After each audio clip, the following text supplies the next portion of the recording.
ಮತ್ತೊಮ್ಮೆ ಸ್ವಾಗತ.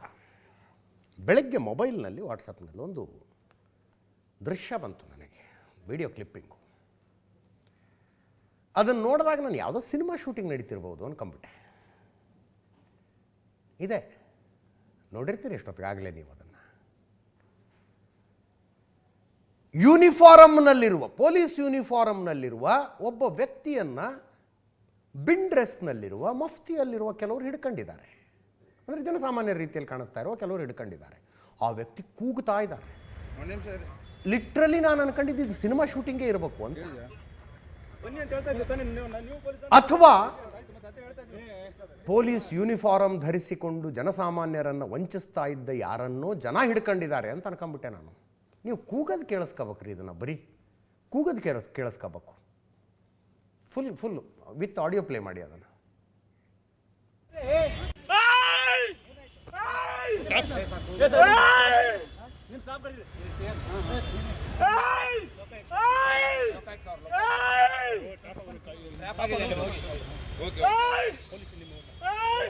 ನಿಮ್ಮ ಸಿಬ್ಬಂದಿ ಕರೀರಿ ಸರ್, ನಿಮ್ಮ ಸಿಬ್ಬಂದಿ ಕರೀರಿ. ವೆಪನ್ ಎಲ್ಲ ಇದೆ.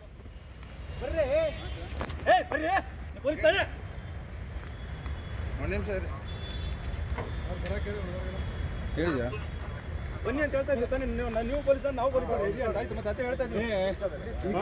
ಈ ಕಡೆ ನೀಡಿ ನೀ please please please please please ಕೈ ಬಿಡಬೇಡಿ ಪ್ಲೀಸ್ ಪ್ಲೀಸ್. ಅವ್ರ ಜೇಬಲ್ಲಿ please please please please please please please please ಸಮಾಧಾನ ಆಯ್ತು ಆಯ್ತು. ಓಕೆ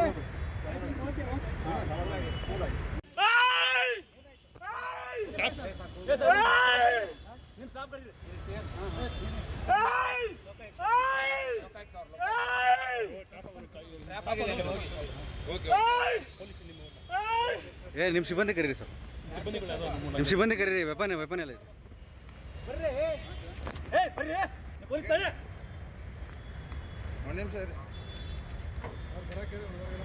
ಹೇಳಿದ್ಯಾ ಬನ್ನಿ ಅಂತ ಹೇಳ್ತಾ ಇದ್ದೆ ತಾನೆ ನೀವು ಪೊಲೀಸ್, ನಾವು ಪೊಲೀಸ್ ಆಯ್ತು. ಮತ್ತೆ ಅದೇ ಹೇಳ್ತಾ ಇದ್ದೀನಿ.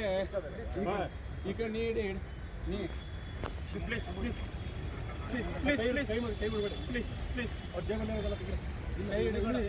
Please please. ಆ ಸಿನಿಮಾ ಶೂಟಿಂಗು ಅಲ್ಲ,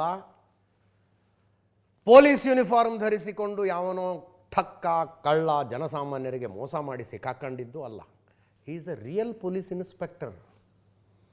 KP ಅಗ್ರಹಾರ ಪೊಲೀಸ್ ಸ್ಟೇಷನ್ನಿನ ಇನ್ಸ್ಪೆಕ್ಟರ್ ಗೋವಿಂದರಾಜು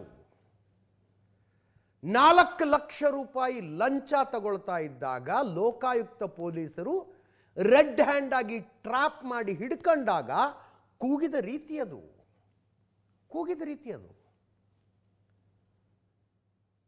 ಕೆಲವು ದಿನಗಳಿಂದ ಬರ್ತಾ ಇರುವ ಕೇಸ್ಗಳನ್ನು ನೋಡ್ತಾ ಇದ್ರೆ ಕರ್ನಾಟಕದಲ್ಲಿ, ಸ್ಪೆಷಲಿ ಬೆಂಗಳೂರು ಸಿಟಿಯಲ್ಲಿ, ಕಳ್ಳರಿಗೂ ಪೊಲೀಸರಿಗೂ ವ್ಯತ್ಯಾಸನೇ ಗೊತ್ತಾಗ್ತಿಲ್ಲ ಅನ್ನಿಸ್ತಿದೆ. ಏನೇನೆಲ್ಲ ನೋಡಿದ್ವಿ ನಾವು. ATM ವ್ಯಾನಿನ ದರೋಡೆ, ಒಬ್ಬ ಪೊಲೀಸ್ ಇನ್ವಾಲ್ವ್ ಆಗಿ ಮಾಡಿಸೋದು, ಕಮಿಷನರ್ ಆಫೀಸ್ನಲ್ಲಿ ಕಾರ್ನಲ್ಲಿದ್ದ ದುಡ್ಡು ಎತ್ಸೋದು,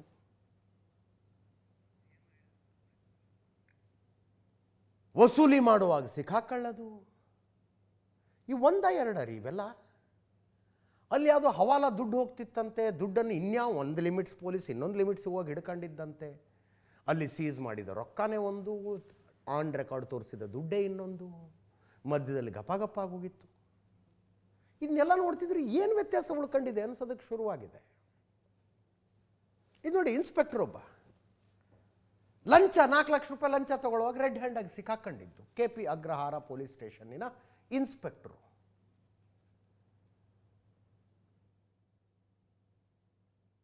ಒಂದು ಕೇಸ್ ಇದು, 19 ಲಕ್ಷ ರೂಪಾಯಿ ವಂಚನೆಯ ಪ್ರಕರಣ.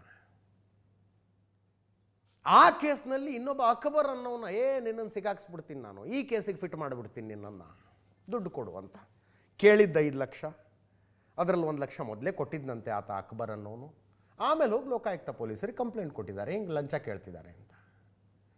ಲೋಕಾಯುಕ್ತ ಪೊಲೀಸರು ಕೇಸ್ ಬಂದಾಗ ಹೇಳ್ತಾರೆ, ನೋಟುಗಳನ್ನು ಸರಿಯಾಗಿ ಮಾರ್ಕ್ ಮಾಡ್ಕೊಂಡು ಅದಕ್ಕೊಂದು ಕೆಮಿಕಲ್ ಬರುತ್ತೆ, ಕೆಮಿಕಲ್ ಹಾಕಿ ಕಳಿಸ್ತಾರೆ. ಅದನ್ನೇ ರೆಡ್ ಹ್ಯಾಂಡಾಗಿ ಹಿಡಿಯೋದು ಅಂತ ಅನ್ನೋದು. ಹೋಗಿ ನೋಟ್ ಕೊಟ್ಟಾಗ ಹೋಗಿ ಟ್ರ್ಯಾಪ್ ಮಾಡಿದ್ದಾರೆ. ಧನರಾಜ್ ಅನ್ನುವಂಥವ್ರು KP ಅಗ್ರಹಾರ ಪೊಲೀಸ್ ಸ್ಟೇಷನ್ಗೆ ಒಂದು ಕಂಪ್ಲೇಂಟ್ ಕೊಟ್ಟಿದ್ರು, 19 ಲಕ್ಷ ರೂಪಾಯಿ ಮೋಸ ಆಗಿದೆ ಅಂತ. ಸೂರಜ್ ಸೃಜನ್ ಶ್ರೀನಿವಾಸ್ ಅನ್ನುವವರ ವಿರುದ್ಧ ಧನರಾಜ್ ಅನ್ನುವಂಥವ್ರು ಒಂದು ಕೇಸ್ ಕೊಟ್ಟಿದ್ರು. ಅದರ ತನಿಖೆಗೆ ಅಂತ KP ಅಗ್ರಹಾರ ಪೊಲೀಸರು ಇದೆ ಇನ್ಸ್ಪೆಕ್ಟರ್ ಗೋವಿಂದರಾಜು ನೇತೃತ್ವದಲ್ಲಿ ಸೂರಜ್ ಮನೆಗೆ ಹೋಗ್ತಾರೆ. ಸೂರಜ್ ಮನೆಯಲ್ಲಿ ಜೋರು ಗಲಾಟೆ ಆಗುತ್ತೆ. ಇಲ್ಲಿದೆ ನೋಡಿ, ನಮ್ಮ ಸ್ಕ್ರೀನಿನ ಲೆಫ್ಟ್ ಸೈಡ್ನಲ್ಲಿ ಏನು ದೃಶ್ಯಗಳನ್ನು ನೋಡ್ತಿದ್ದೀರಲ್ಲ, ಸೂರಜ್ ಮನೆಯಲ್ಲಿನ ಗಲಾಟೆ. ಅದು ನೋಟಿಸ್ ಕೊಟ್ಟಿಲ್ಲ, ಏನಿಲ್ಲ, ಯಾಕೆ ನಮ್ಮ ಮನೆಗೆ ಬಂದ್ರಿ ಅಂತ. ಇನ್ಸ್ಪೆಕ್ಟರ್ ಅಲ್ಲಿ ಇದ್ಕೊಂಡು ನಾವು ಕಾನೂನಿನ ಪ್ರಕಾರ ನಡ್ಕೊಳ್ತೀವಿ ಅಂಥೇಳಿ ಸ್ಟೇಷನಿಗೆ ಕರ್ಕೊಂಬಂದರು ಆ ಸೂರಜ್ನನ್ನು. ಅದಾದ ಮೇಲೆ 5 ಲಕ್ಷ ಕೊಟ್ಟರೆ ಕೇಸ್ ಬಿಡ್ತೀವಿ ಅಂದ್ರಂತೆ. 5 ಲಕ್ಷ ಕೊಟ್ಟರೆ ಆ ಸೂರಜ್ ಹೇಳೋದು 25 ಲಕ್ಷ ಕೇಳಿದ್ರು, ನಾನು ಅವಾಗ ಕಂತಲ್ಲಿ ಕೊಟ್ಟುಬಿಟ್ಟಿದ್ದೀನಿ 25 ಲಕ್ಷ ಅಂತ ಸೂರಜ್ ಹೇಳೋದು. ಇದೇ ಕೇಸ್ನಲ್ಲಿ ಅಕ್ಬರ್ ಅನ್ನುವಂಥ ಇನ್ನೊಬ್ಬನನ್ನು ನಿನ್ನ ಫಿಟ್ ಮಾಡ್ತೀವಿ ಅಂತ. ಈ ಕೇಸಿಗೆ ಹೆಂಗೋ ದೂರದ ರಿಲೇಟೆಡ್ ಮನುಷ್ಯ ಮೊಹಮ್ಮದ್ ಅಕ್ಬರ್ ಅಂತ. ಆತ 1 ಲಕ್ಷ ತಂದು ಕೊಟ್ಟನಂತೆ, ಇನ್ನು 4 ಲಕ್ಷ ಯಾವಾಗ, ಇನ್ನು 4 ಲಕ್ಷ ಯಾವಾಗ ಅಂತ ಗಂಟು ಬಿದ್ದಿದ್ದಾರೆ ಸಾಹೇಬರು. ಆತ ಹೋಗಿ ಲೋಕಾಯುಕ್ತ ಕಂಪ್ಲೇಂಟ್ ಕೊಟ್ಟಿದ್ದಾರೆ.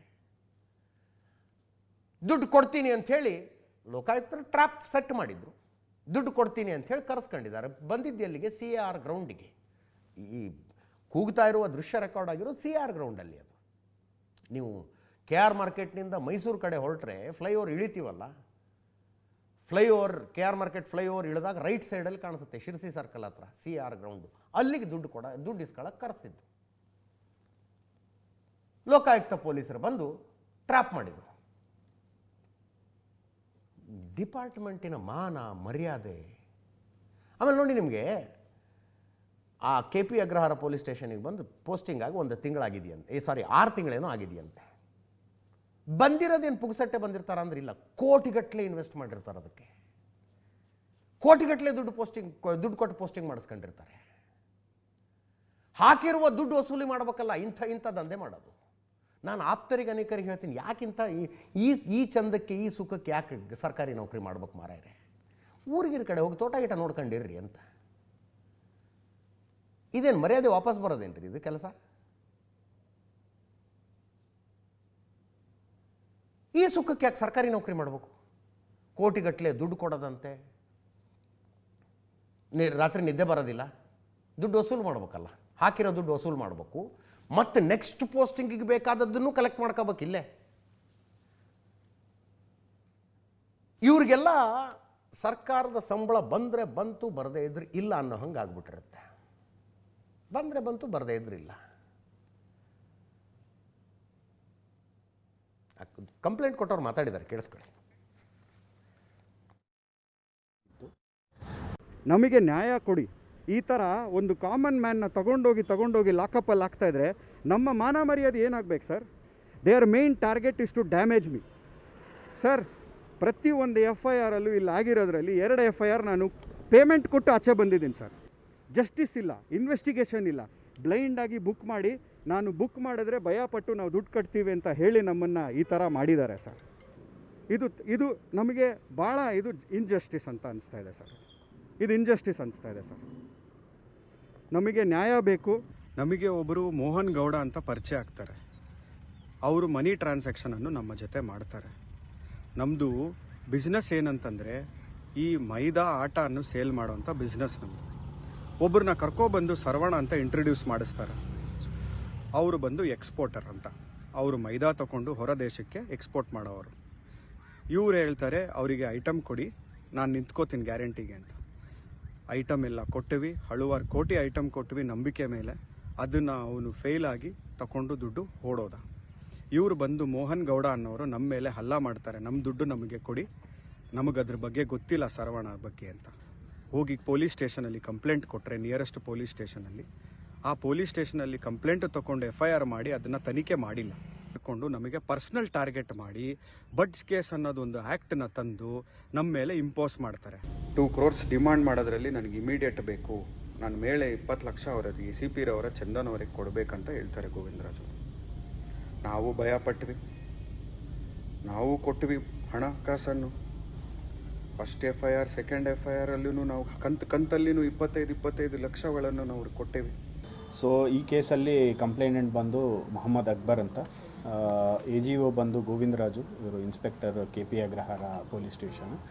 ಸೊ ಇವತ್ತು ಡಿಮ್ಯಾಂಡ್ ಟೋಟಲ್ಲು 5 lakhs ಇತ್ತು. ಅದರಲ್ಲಿ 24 ತಾರೀಕು 1 lakh ತೊಗೊಂಡಿದ್ದಾರೆ. ಮತ್ತು ನಿನ್ನೆ ಡಿಮ್ಯಾಂಡ್ 4 lakhsಗಿತ್ತು. ಸೊ ಈ 4 lakhs ಡಿಮ್ಯಾಂಡ್ ಆಕ್ಸೆಪ್ಟ್ ಮಾಡುವಾಗ ಲೋಕಾಯುಕ್ತ ಪೊಲೀಸ್ ತಂಡ ರೈಡ್ ಟ್ರ್ಯಾಪ್ ಮಾಡಿದ್ದೀವಿ. ಈ ಕಂಪ್ಲೇನೆಂಟ್ ಯಾರಿದ್ದಾರೆ ಮೊಹಮ್ಮದ್ ಅಕ್ಬರ್ ಮತ್ತು ಇವರ ಫ್ರೆಂಡ್ಸ್ 3-4 ಜನ ಮೇಲೆ 3 ಕೇಸ್ಗಳು ಮುಂದೆ ಏನಾಗುತ್ತೆ ಈ ಕೇಸು?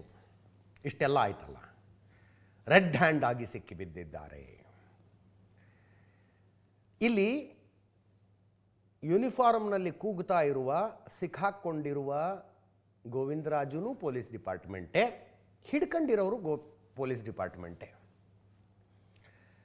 ಹಿಡ್ಕೊಂಡಿರೋರು ಯೂನಿಫಾರ್ಮ್ನಲ್ಲಿಲ್ಲ, ಮಫ್ತಿಲಿದ್ದಾರೆ. ಅವರು ಪೋಸ್ಟಿಂಗ್ ಲೋಕಾಯುಕ್ತದಲ್ಲಿದೆ ರೀ. ನಾಳೆ ದಿವಸ ಇನ್ನೊಂದು ಟ್ರಾನ್ಸ್ಫರ್ ಲಿಸ್ಟ್ ಬಂದರೆ ಅವರು ಯಾವುದೋ ಪೊಲೀಸ್ ಸ್ಟೇಷನಿಗೆ ಬರ್ತಾರೆ. ಈ ಗೋವಿಂದರಾಜು ಹಿಂಗೆ ಸಿಕ್ಕಾಕೊಳ್ಳದೆ ಹೋಗಿದ್ರೆ ಯಾವುದೋ ಟ್ರಾನ್ಸ್ಫರ್ ಲಿಸ್ಟ್ನಲ್ಲಿ ಇವರು ಲೋಕಾಯುಕ್ತದಲ್ಲಿ ಇರ್ತಿದ್ರು. ಅವ್ರು ಯಾವುದೋ ಒಂದು ಟ್ರಾನ್ಸ್ಫರ್ ಲಿಸ್ಟ್ನಲ್ಲಿ ಹಿಡಿದು ಬಿಟ್ಟಿದ್ದಾರೆ. ಮುಗಿತಿ ಮನುಷ್ಯನ ಕರಿಯರು, ಹಂಗೆ ಅನ್ಕೋಬೇಡಿ. ಲೋಕಾಯುಕ್ತ ಪೊಲೀಸರು ತಾವೇ ದೂರನ್ನು ಪಡೆದು ತಾವೇ ಟ್ರ್ಯಾಪ್ ಸೆಟ್ ಮಾಡಿ ಈ ರೀತಿಯಾಗಿ ರೆಡ್ ಹ್ಯಾಂಡ್ ಆಗಿ ಹಿಡಿದ ಪ್ರಕರಣದಲ್ಲಿ ಸಾಕ್ಷಿಗಳಿಲ್ಲ ಅಂತ ಬಿ ರಿಪೋರ್ಟ್ ಹಾಕಿದ ಉದಾಹರಣೆಗಳಿದ್ದಾವೆ. ಇವೆಲ್ಲ ಕ್ಯಾಮ್ರಾ ಮುಂದೆ ಕಾಣಿಸೋದಿದು. 2 ದಿವಸ ಆದ್ರೆ ನಮಗೂ ಬೇರೆ ನ್ಯೂಸ್ ಬರ್ತವೆ, ನಿಮಗೂ ತಲೆ ಕೆಡಿಸ್ಕೊಳ್ಳೋದಕ್ಕೆ 108 ವಿಷಯ ಇರ್ತವೆ. ನಾವು ಬಿಟ್ಬಿಡ್ತೀವಿ ಇದನ್ನು. ಆಮೇಲೆ ನಡೆಯೋದೇ ಬೇರೆ. ಹಿಂಗೆ ರೇಡಿಗೊಳಗಾದಂಥ, ಹಿಂಗೆ ಟ್ರಾಫಿಕ್ಗೊಳಗಾದಂಥ ಅವ್ರು 8 ಜನ ಸರ್ವಿಸ್ ಮಾಡೋದನ್ನು ನೋಡ್ತಿಲ್ಲ ನಾವೀಗ. ನನಗನ್ಸುತ್ತೆ ಅಂದರೆ ಮನುಷ್ಯನ ಗೌರವ ಹಿಂಗೆ ಬೀದಿಲಿ ಹರಾಜಾಗ್ಬಿಡ್ತಲ್ಲ. ಹೆಂಡತಿ ಮಕ್ಕಳಿರ್ತಾರೆ, ಕುಟುಂಬಸ್ಥರಿರ್ತಾರೆ, ಅವ್ರದ್ದೊಂದು ಊರು ಅಂತಿರುತ್ತೆ, ಊರಲ್ಲಿ ಜನ ತುಂಬ ಗೌರವ ಕೊಡ್ತಿರ್ತಾರೆ. ಅವರೆಲ್ಲ ಇದು ನೋಡಿದರೆ ಹೆಂಗಾಗತ್ತೆ ಅಂತ. ಈ ಸಮಾಜದಲ್ಲಿ ಗೌರವ ಅಗೌರವದ ವ್ಯಾಖ್ಯಾನಗಳೇ ಬದಲಾಗಿ ಹೋಗಿದ್ದಾವೆ.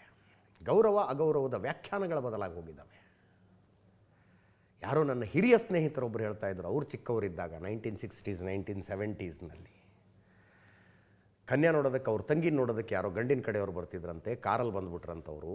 ಇವ್ರು ನೋಡಿದ್ರೆ ಕೆಳ ಮಧ್ಯಮ ವರ್ಗದ ಮನೆ, ನೋಡ್ಕೊಂಡು ಹೋದ್ರಂತೆ, ನಮಗಿಷ್ಟ ಆಗಿದೆ ಹುಡುಗಿ ಅಂದ್ಕೊಂಡು ಹೋದ್ರಂತೆ. ಆಮೇಲೆ ಇವರಿಗೆ ಸುದ್ದಿ ಬಂತಂತೆ, ಹುಡುಗನ ತಂದೆ ಸರ್ಕಾರಿ ನೌಕರ ಮತ್ತು ಭ್ರಷ್ಟಾಚಾರದ ಆರೋಪಗಳಿದ್ದಾವೆ ಅಂತ. ಆವಾಗ ಇವರು ತಂದೆ ಡಿಸೈಡ್ ಮಾಡಿದ್ರಂತೆ, ಭ್ರಷ್ಟಾಚಾರದ ಆರೋಪ ಇದ್ದವ್ರಿಗೆಲ್ಲ ನಾವು ಮಗಳನ್ನು ಕೊಡಬಾರ್ದಪ್ಪ ಅಂತ ನಿರ್ಧಾರ ಮಾಡಿ ಈ ಸಂಬಂಧ ನಮಗೆ ಒಪ್ಪಿಗೆ ಇಲ್ಲ ಅಂತ ಹೇಳಿ ಕಳಿಸಿದ್ರಂಥವ್ರು. ಆಗಿನ ಕಾಲ. ಈಗ ಇನ್ಕಮ್ ಟ್ಯಾಕ್ಸ್ ರೇಡ್ ಆಗಿದೆ ಅನ್ನೋದು ಒಂದು ಕ್ವಾಲಿಫಿಕೇಷನ್, ಒಂದು ಮೆರಿಟ್ ಅದು. ಅವ್ರ ಮೇಲೆ ಇಡಿ ರೇಡ್ ಆಗಿತ್ತು ಅಂತ. ಹಂಗೆ ಇದು ಒಂದು ಮೆರಿಟೇ ಅನ್ನಿಸ್ಕೊಳ್ಳುತ್ತೋ ಏನೋ. ಇಡೀ ವ್ಯವಸ್ಥೆ ಹೆಂಗೆ ಕುಲುಗೆಟ್ಟು ಹೋಗಿದೆ ಅನ್ನೋದಕ್ಕೆ ಉದಾಹರಣೆ ರೀ ಇದು. ಇಡೀ ವ್ಯವಸ್ಥೆ ಇವತ್ತು ನೆನ್ನೆ ಆಗಿರೋದಲ್ಲ, ಸಿಸ್ಟಮೆಟಿಕ್ ಆಗಿ ಇದನ್ನು ಕುಲಗೆಡಿಸಲಾಯಿತು. ಪೊಲೀಸಿಂಗ್ ಅನ್ನುವಂಥದ್ದು ಏನು ಉಳ್ಕೊಂಡಿದೆ ಹೇಳಿ? ನಾನು ಕ್ರೈಮ್ ರಿಪೋರ್ಟಿಂಗಿಗೆ ಬಂದ ಹೊಸದರಲ್ಲಿ ಇಡೀ ಬೆಂಗಳೂರು ನಗರದಲ್ಲಿ ಅಟ್ಲೀಸ್ಟ್ ಒಂದು 7-8 ಜನ ಪೊಲೀಸರ ವಿಷಯದಲ್ಲಾದರೂ ದೇ ಆರ್ ಸೂಪರ್ ಕಾಪ್ಸ್ ಅಂತ ಹೇಳಬಹುದಾಗಿತ್ತು. ಅವರು ರಾತ್ರಿ ಬೀಟಿಗೆ ಹೊರಟ್ರೆ, ಇವತ್ತು ಸಾಹೇಬರು ಬೀಟ್ ಇದೆ ಅಂತಂದು ರೌಡಿ ಶೀಟರ್ಗಳೆಲ್ಲ ಲಿಮಿಟ್ಸ್ನಲ್ಲಿ ಇರ್ತಿರಲಿಲ್ಲ. ಒಂದು ವಾರ ಧರ್ಮಸ್ಥಳಕ್ಕೋ ಹೋಗ್ಬಿಟ್ಟಿರೋರು, ಯಾಕೆ ಬೀಟ್ಸಿದೆ ಸಾಹೇಬ್ರದು ಅಂತ ಥರ ನಡುಗುತ್ತಿದ್ರು. ಕ್ರಿಮಿನಲ್ಗಳು, ರೌಡಿ ಶೀಟರ್ಗಳ ಥರ ನಡಗವರು. ಆ ಪೊಲೀಸಿಂಗ್ ನೋಡಿದ್ದೀವಿ ರೀ ನಾವು 18-20 ವರ್ಷದ ಹಿಂದೆ ನಮ್ಮ ಜರ್ನಲಿಸಮ್ ಕರಿಯರ್ನ ಆರಂಭದಲ್ಲಿ. ಈಗ ಈ ಮನುಷ್ಯ ನಾಳೆ ಈ ಕೇಸ್ ಮುಗಿಸ್ಕೊಂಡು ಇನ್ಯಾವುದೋ ಒಂದು ಪೊಲೀಸ್ ಸ್ಟೇಷನ್ಗೆ ಪೋಸ್ಟಿಂಗ್ ಆಯಿತು ಅಂತ ಅನ್ಕೊಳ್ಳಿ. ಆ ಪೊಲೀಸ್ ಸ್ಟೇಷನ್ ಲಿಮಿಟ್ಸ್ನಲ್ಲಿರುವ ರೌಡಿ ಶೀಟರ್ಗಳು ಈತನನ್ನು ನೋಡಿ ಏನಂತಾರೆ? ಮೊಬೈಲ್ನಲ್ಲಿ ವಿಡಿಯೋಗಳಿರ್ತವೆ, ಏನಂತಾರೆ? ಒಂದೊಂದು ಸಲ ಯೋಚನೆ ಮಾಡಿ ನೀವು, ಬೀದಿ ಬದಿಯ ಪುಂಡರು, ಪುಢಾರಿಗಳು ಯಾಕೆ ಈ ಪರಿ ಹಾರಾಡ್ತಾರೆ ಇವರು? ಭಯ ಅನ್ನೋದು ಹೋಗ್ಬಿಟ್ಟಿರುತ್ತೆ. ಇವ್ರ ಕತೆ ನಮಗೆ ಗೊತ್ತಿಲ್ವಾ ಅನ್ನೋ ಹಂಗೆ ಆಗ್ಬಿಟ್ಟಿರುತ್ತೆ. ಇದಕ್ಕೆಲ್ಲ ಪರಿಹಾರ ಅಂದರೆ ತ್ರಿಕರಣ ಶುದ್ಧಿಯ ಸ್ಪಷ್ಟ ಇಚ್ಛಾಶಕ್ತಿಯ ಲೀಡರ್ಶಿಪ್ ಬೇಕು ಅಂತ. ಲೀಡರ್ಶಿಪ್ ಬೇಕು. ಜಾತಿ ಆಧಾರಿತ, ಮಿನಿಟ್ಸ್ ಆಧಾರಿತ, ದುಡ್ಡಿನ ಆಧಾರಿತ ಪೋಸ್ಟಿಂಗ್ಗಳ ನಿಲ್ಲ ತನಕ ಇದು ನಿಲ್ಲದಿಲ್ಲ ನೋಡ್ರಿ, ನಡ್ಕೊಂಡು ಹೋಗ್ತಾನೇ ಇರುತ್ತೆ. ಈತನಿಗೆ ಪೋಸ್ಟಿಂಗ್ ಕೊಡಿಸಿದ ರಾಜಕಾರಣಿ ಹಿಂಗೆ ಯಾಕೆ ಮಾಡಿದೆ ಅಂತ ಕೇಳುವ ನೈತಿಕತೆ, ನೇರವಂತಿಕೆ ಇರುತ್ತಾ ರಾಜಕಾರಣಿಗೆ? ಹಿಂಗ್ಯಾಕಾಯ ಮಾಡಿದೆ ನೀನು ಅಂತ ಕೊಟ್ಟಿಲ್ವಾ ಸ್ವಾಮಿ ನಿಮಗೆ? ನಾನು ಹೆಂಗೆ ರಿಕವರಿ ಮಾಡ್ಕೊಳ್ಳೋದು ಅಂತ ಕೇಳೋದಿಲ್ವಾ ಈ ಮನುಷ್ಯ? ಎದೆ ಉಬ್ಬಿಸ್ಕೊಂಡು ನಿಂತ್ಕೊಂಡು ನಿಮಗೆ ಕೊಟ್ಟಿಲ್ವಾ, ನಾನು ಹೆಂಗೆ ರಿಕವರಿ ಮಾಡ್ಕೊಳ್ಳೋದು ಅಂತ ಕೇಳೋದಿಲ್ವಾ? ನಾವು ಹಿಂಗೆ ಮಾತಾಡಿ ಕಂಠ ಶೋಷಣೆ ಮಾಡ್ಕೊಳ್ಳೋದಷ್ಟೇ. ಸಿಸ್ಟಮ್ ಹಂಗಾಗೋಗಿದೆ. ಮತ್ತೆ ಡಿಪಾರ್ಟ್ಮೆಂಟಿಗೆ ಬರಬೇಕು ಅಂತ ಹಗಲು ರಾತ್ರಿ ಕಣ್ಣಲ್ಲಿ ಎಣ್ಣೆ ಬಿಟ್ಕೊಂಡು ಓದ್ತಿರ್ತಾರಲ್ಲ, ಆ ಹುಡುಗರಿಗೆ ಹೇಳ್ತಾ ಇರೋದು ನಾನು ಅಷ್ಟೇ. ಆ ಹುಡುಗ ಹುಡುಗಿಯರಿಗೆ ಹೇಳ್ತಾ ಇರೋದು, ಈ ಚಂದಕ್ಕೆಲ್ಲ ಸರ್ಕಾರಿ ನೌಕರಿ ಮಾಡೋದಕ್ಕೆ ಬರಬಾರ್ದು ರೀ. ಸ್ವಾಭಿಮಾನದಿಂದ, ಸ್ವಂತ ಪ್ರತಿಭೆಯಿಂದ ಏನನ್ನು ಮಾಡಬಹುದು ಅದನ್ನು ಮಾಡ್ಕೊಂಡಿರಿ. ವ್ಯವಸ್ಥೆ ನೋಡಿದ್ರೆ ಬೇಜಾರಾಗುತ್ತಷ್ಟೇ. ಕರ್ಮ ಆಯ್ತು.